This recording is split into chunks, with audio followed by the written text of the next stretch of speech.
আমার বর এয়ারপোর্টে চাকরি করে। এটা আমার কথা নয়, একজন আমাকে বলেছে। তো যাই হোক, তাকে বলছি, "হ্যাঁ, কবে দেখেছেন আমার বরকে এয়ারপোর্টে একটু বলুন তো?"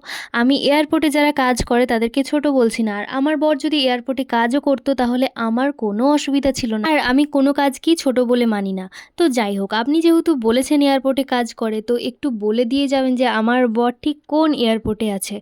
কারণ এমনিতে তো ও যেখানে ডিউটিতে থাকে সেখানে তো আর যাওয়া সম্ভব হয় না। কারণ ফৌজি লাইফটাই এরকম, কখন কোথায় ডিউটি পড়ে সেখানে যাওয়া পসিবল হয় না, ফ্যামিলির পক্ষে ফ্যামিলি কোয়ার্টার্স থাকে না। তো আপনি যখন বলেছেন একটু এয়ারপোর্টে কাজ করে, তাহলে আমি একটু দেখতে চাই আমার বরকে গিয়ে ওখানে। যদি আমার বরের সঙ্গে একটু দেখা হয়, একটু থাকতে পারি ওর সঙ্গে। কারণ এমনিতে তো ও যেখানে আছে সেখানে থাকা যায় না। কিন্তু আপনি যদি আমার বরের কোনো জেরক্স কপি আর কি এয়ারপোর্টে দেখেছেন, তাহলে তো ভালোই হয়।